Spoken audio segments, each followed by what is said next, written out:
Hello friends, मैं हूं आशुमान और ये है मेरा चैनल गुलाबी मून बाय मान। और आज है मेरा day three of pottery learning. So let's get started. Hi, so आज जो मेरी क्लास में होने वाला है वो, जैसे फर्स्ट क्लास में हमने वेजिंग सीखी थी, सेकंड क्लास में हमने कोनिंग सीखी थी। आज हम कोनिंग से एक नेक्स्ट स्टेप पे जाने वाले हैं। यस, वही डेली प्रोसेस यही होता है। सबसे पहले हमें आके 1 kg के क्लेज लेने होते हैं, उसे हल्का सा ड्राई करने के लिए उसे अपने इधर कंक्रीट के स्लैब पे डालना होता है, क्योंकि बहुत वेट होती है। उतने वेट पे हम उसे अच्छे से वेज नहीं कर पाते, राइट।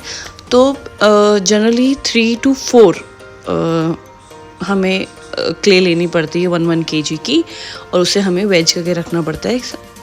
तो मैंने कोशिश ये रहती है मेरी कि मैं अपने टाइम से थोड़ा पहले आ जाऊँ, और थोड़ा पहले आके मैं, जैसे मेरी क्लास बाय 11 शुरू होती है, तो मैं 11 से पहले अपनी वेज करके अपनी क्ले रख लूँ, सो दैट बाय 11 मैं व्हील पे चली जाऊँ। क्योंकि व्हील पे अभी बहुत सीखना बाकी है, क्योंकि वेजिंग हम हर रोज़ करेंगे तो वेजिंग डे बाय डे मेरी परफेक्ट होती जाएगी।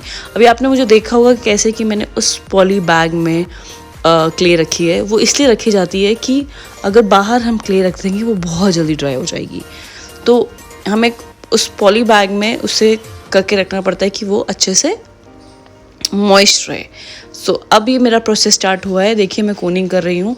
ये थोड़ा फास्ट जा रहा था, अब मैंने जैसे स्लो किया। जैसे मेरे को मेरी इंस्ट्रक्टर सृष्टि जैसे बता रहे हैं कि कोनिंग के बाद हम उसे किस तरीके से डाउन करके उसमें अपनी दोनों थंब के प्रेशर से हम उसे बीच में उसको बीच में से पार्टीशन देंगे, मतलब उसमें होल करके उसे साइड करेंगे। उसका बेस हमें अपने अंदाजे से हमें लगाना पड़ता है कि हमें उसे कितना डीप डिग करना है कि हमारा एक बेस नीचे रह जाए और साइड में उसकी वॉल शुरू हो जाए। ये देखिए, जैसे अभी मैंने ये किया। अब ये अंदाज़ा है, ट्रिक्स हैं उसकी। कहते हैं ना, वो चोर तरीका होता है जिससे आपको पता लग सकता है कि आपका बेस कितना स्ट्रॉन्ग है, बट वो चोर तरीका साइड वाला होता है, मतलब आप उससे कुछ सीख नहीं पाओगे।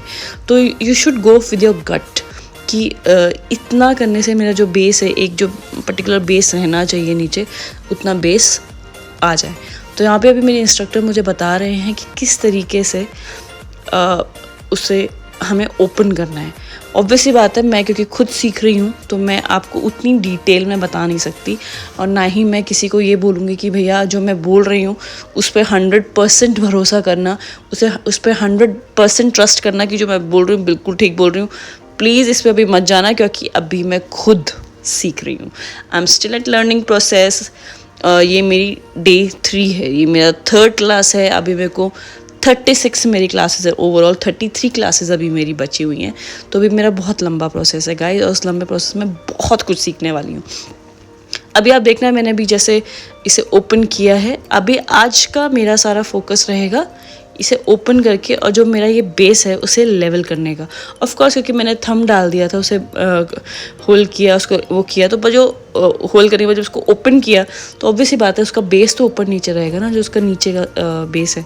तो उस बेस को भी हमें बिल्कुल स्ट्रेट रखने की ज़रूरत है, उसको बिल्कुल बैलेंस करने की ज़रूरत है कि कहीं साइड से वॉल की ऊपर जा रहा हो, और बिल्कुल मतलब सेंटर में वो बिल्कुल ऐसे, जैसे क्या बोलूँ, कैसे बोलूँ, चलो खैर छोड़ो, भी मुझे वो वर्ड समझ में नहीं आ रहा, मैं आपको नेक्स्ट टाइम बताऊँगी। बट मतलब वो सिलेंड्रिकल उस पर नहीं होना चाहिए, वो जो बेस जैसे बिल्कुल स्ट्रेट होता है वो बिल्कुल स्ट्रेट होना चाहिए वो बेस। अभी आप देखिएगा कैसे वो मुझे समझा रहे हैं कि बेस स्ट्रेट कैसे रखें।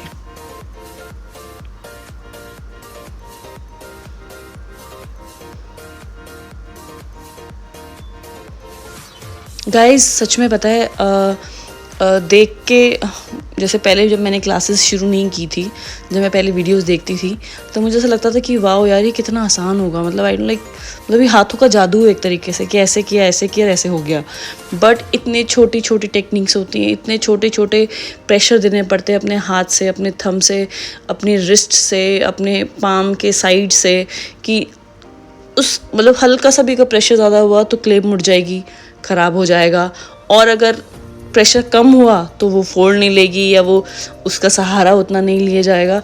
मतलब बहुत छोटी छोटी चीज़ें हैं, हर चीज़ में मेहनत लगती है शुरू में, और बाद में क्योंकि आपके हाथों को और आपके माइंड को इतना बैलेंस हो जाता है कि आपका हाथ और आपका दिमाग बिल्कुल व्हील के साथ ऐसे ऐसे चलता है जैसे आपने कुछ किया ही नहीं, बस वो चीज़ें होती चली गई। तो ये देखिए, अब उसके बाद हमने उसको वोल्केनो की तरफ बढ़ाया। अब उसे हम एक सिलेंड्रिकल शेप देना चाहते हैं, पर आई डोंट नो, अभी मेरे को लगता नहीं कि मैं इसके बाद कोई और स्टेप लूँगी। मुझे यही चीज़ दोबारा से शुरू करनी पड़ेगी। मैं वापस उसे कोन करके, फिर उसे डाउन करके, और फिर उसे वापस उस बेस पे लाके कि उसे हम अपने दोनों थंब के प्रेशर से उसे सेंटर दे के फिर उसे ओपन कर सके। आज का मेरे सारा क्लास का फोकस वही है। और गाइस, कोनिंग इसलिए की जाती है कि जो भी कोई बबल्स रह गए हों या कुछ भी अगर एयर रह गई हो क्ले में, वो कोनिंग के थ्रू निकल जाए, क्योंकि अगर वो निकल जाएगी तो उसके बाद जो हमारा प्रोडक्ट बनेगा वो अच्छा बनेगा। अगर उसमें एयर रह जाएगी तो प्रोडक्ट की क्वालिटी ऑफ कोर्स ख़राब हो जाएगी, बिकॉज एयर अंदर नहीं रहनी चाहिए।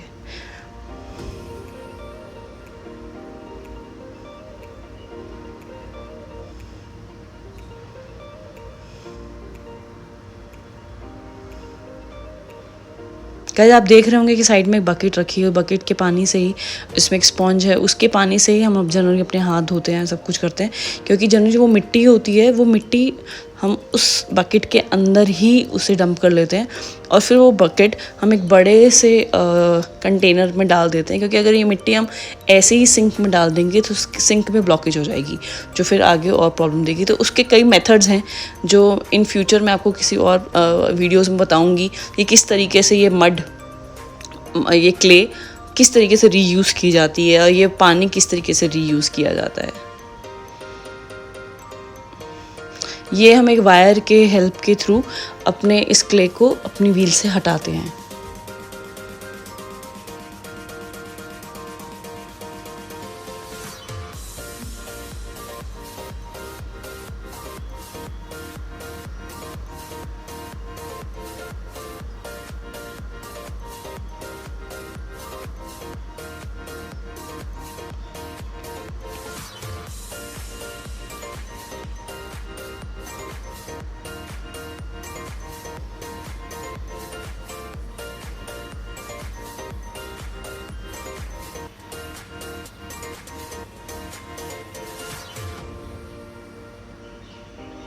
ये मैं डंप करने जा रही हूँ अपनी अलग क्ले। अब मैं दोबारा आ गई हूँ अपना नेक्स्ट क्ले लेके, जो भी 1 kg का था।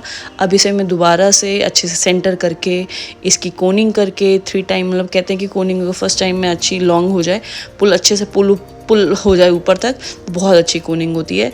तो अभी मेरी कोशिश रहेगी कि मैं वो करूँ। उसके बाद फिर उसे सेंटर करके उसमें अपने दोनों थंब का प्रेशर दे के उसे बेस ला के फिर उसे ओपन करके इसे सिलेंड्रिकल शेप देने की कोशिश करूँगी। ये मैंने फास्ट फॉरवर्ड कर दिया है, आई एम श्योर, क्योंकि पहले वाले में मैंने आपको आराम से दिखाया था। मैं दोबारा आपको आराम से दिखाऊंगी तो वीडियो बहुत लंबी हो जाएगी और थोड़ी बोर हो जाएगी, और मैं आपको कुछ बोरिंग नहीं दिखाना चाहती।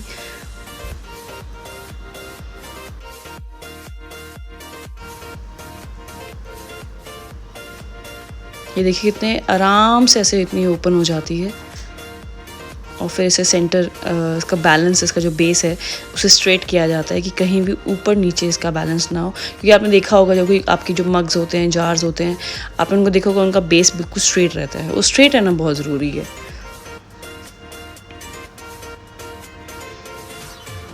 अब जैसे वो स्कर्ट आई हुई थी बाहर की तरफ, जैसे पूरा का पूरा क्ले बाहर की तरफ निकला हुआ था, उसे मैंने अपने पाम के साइड से प्रेशर करके उसे सीधा करने की कोशिश की। बहुत नहीं हो पाया, बिकॉज ये मेरी आज फर्स्ट है सेशन ये वाला मेरा, जिससे I am trying to do. अब इसे मैं पहला एक पुल दे रही हूँ इसे स्ट्रेट करने के लिए।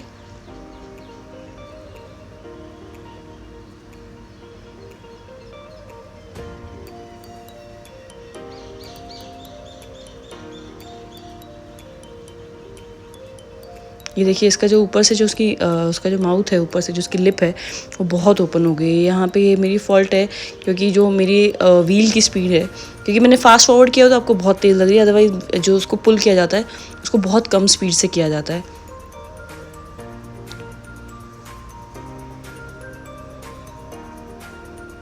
क्योंकि उसे हम कम आराम से स्पीड से करेंगे तो जो उसका जो लिप है वो इतना बड़ा नहीं होगा, क्योंकि ऑब्वियसली बात है मेरा फर्स्ट सेशन है इस स्टेप का, और क्योंकि मैं सीख रही हूँ तो मैं धीरे धीरे सीख जाऊँगी। क्योंकि मेरी स्पीड और जो व्हील की स्पीड है उसे जो ऊपर करने की जो स्पीड होती है, वो जो सब चीज़ें होती हैं उसको बहुत बैलेंस रहना चाहिए।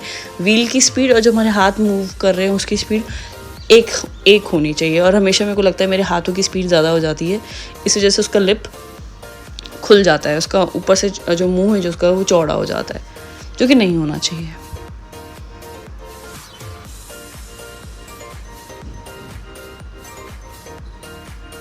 वाइडली कहते हैं कि 3 पुल में आपका जो सिलेंड्रिकल शेप है वो परफेक्ट हो जाना चाहिए, 3 पुल में। बट धीरे धीरे वो 3 पुल भी परफेक्ट हो जाएंगे, आई एम श्योर।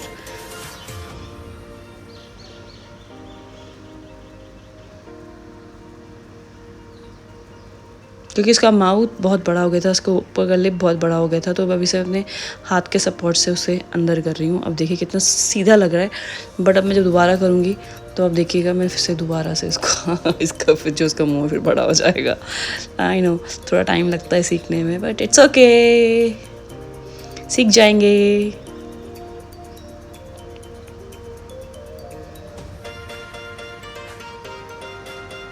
गाइस ये प्रोसेस बहुत इजी लगता है पर ये है नहीं, इट नीड्स कंसंट्रेशन, एक अच्छा पुल, एक अच्छी स्ट्रेंथ, अपने उंगलियों की, अपने हाथों की जो एक बैलेंस है, एक दूसरे पे जो ट्रस्ट है, वो बहुत बहुत नाजुक होता है, वो बहुत नाजुक।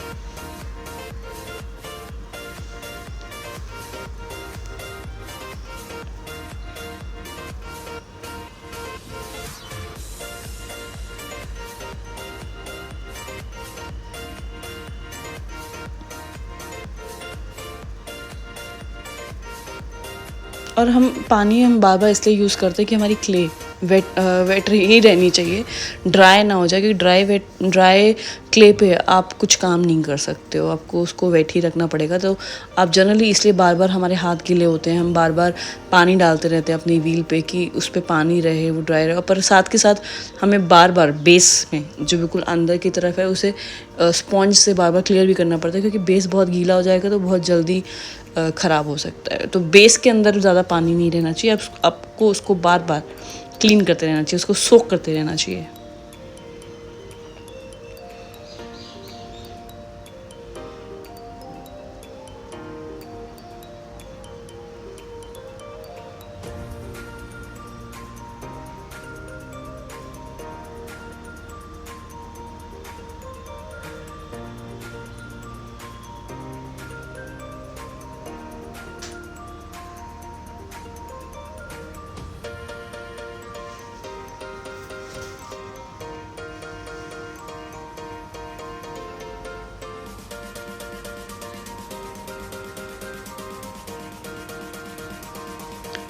तो गाइज़ आज की मेरी क्लास में सारा मेन फोकस यही था। मे बी कमिंग क्लास में भी आपको मेरा फोकस इसी में दिखाई देगा, बिकॉज़ ये परफेक्ट होना बहुत ज़रूरी है। क्योंकि जब आप इसको बीच में से कट करके देखते हैं तो आपको जो नीचे का बेस है और फिर जो उस बेस साइड में जो उसकी वॉल जा रही है वो सब कुछ बैलेंस होना चाहिए। उसकी विड्थ, उसकी वर्टिकल लाइन में, हॉरिजॉन्टल लाइन में, जब उसका जो भी उसका जो एक विड्थ है वो बिल्कुल सेम रहना चाहिए। कहीं से मोटा कहीं से पतला होगा तो वो प्रोडक्ट अच्छा नहीं बनेगा, और ऑफकोर्स आपको प्रोडक्ट अच्छा नहीं देना तो उसको आपको मेहनत करनी पड़ेगी। तो मेरे नेक्स्ट 2-3 डे जो क्लासेस होंगी आई एम श्योर वो उसी पे जाने वाली हैं, क्योंकि उसको परफेक्ट करने की ज़रूरत है। कि जब तक मैं वो परफेक्ट नहीं करूँगी मैं नेक्स्ट स्टेप पे नहीं जा सकती। तो मुझे लगता है जो नेक्स्ट मेरी क्लासेस होंगी 4th, 5th या 6th जो भी, मेरे को लगता है वो मैं शायद आपको कंबाइन करके दिखाऊं, क्योंकि मोस्टली शायद अगर सेम नहीं हुआ उसमें कुछ और स्टेप मैंने सीखा तो उसको मैं एडिशनल ऐड कर दूंगी। अदरवाइज़ मैं वो 2 से 3 क्लासेस जिस क्लासेस में मेरा सब कुछ सेम जाएगा मैं उस क्लास को कंबाइन करके मैं फिर आपको वो नेक्स्ट वीडियो में दिखाऊँगी। तो आज की मेरी क्लास में यही था कि आज मैंने ये नेक्स्ट स्टेप सीखा, उसको सिलेंड्रिकल शेप देने की कोशिश की, उसकी वॉल अच्छे से बनाने की कोशिश की। नेक्स्ट स्टेप हम देखते हैं कि हमारी टीचर हमें क्या बताती है कि हमें नेक्स्ट क्या करना है। तो फ्रेंड्स, अगर आपको लगता है कि आपको मेरी वीडियोस अच्छी लग रही हैं, आपको फील गुड फैक्टर फील हो रहा है और आपको मज़ा आ रहा है, तो प्लीज़ मेरे सब इट्स ओके, होता है यार, नहीं मतलब मैं नई हूँ व्लॉग बनाने में, तो इट्स ओके, आप माफ़ कर सकते हैं मुझे। तो आप मुझे सब्सक्राइब करें और शेयर करें, लाइक करें, कमेंट करके मुझे बताएं कि आपको क्या अच्छा लगा, क्या अच्छा नहीं लगा, कि मैं नेक्स्ट वीडियो में उसे ठीक कर सकूँ, उसमें सुधार ला सकूँ, मैं इम्प्रूव कर सकूँ। तो ये है मेरा डे 3 की क्लास का सेशन, और इसके बाद मैं आपको मिलूँगी नेक्स्ट वीक। कोशिश मैं करूँगी कि मैं फ्राइडे को वीडियोस डालूँ, सैटरडे संडे को ना डालूँ, बट जब कई बार बिजी हो जाते हो तो आप नहीं डाल पाते। बस I will try to give you video on Friday and to give you little information in every another session. तो बस गाइस, आज का यही हुआ है, आज हमने ये सीखा है। आप मुझे सब्सक्राइब करें, शेयर करें, लाइक करें, कमेंट करें, आप मुझे बताएं अगर आपको मुझसे कुछ पूछना है या आपको कुछ और देखना है मेरी नेक्स्ट वीडियो में, तो आप मुझे वो भी बता सकते हैं। आपके सजेशंस के लिए मैं हमेशा वेलकम हूँ, तो आप प्लीज़ मुझे बताएं कि आपको क्या अच्छा लगा, क्या नहीं अच्छा लगा, और मैं क्या इम्प्रूव कर सकती हूँ। सो नेक्स्ट वीडियो तक के लिए मैं आपसे लेती हूँ अलविदा। आप अपना ख्याल रखें, खुश रहें और अपने आसपास सब में खुशियाँ बांटें। चलिए, तब तक के लिए बाय बाय, टेक केयर।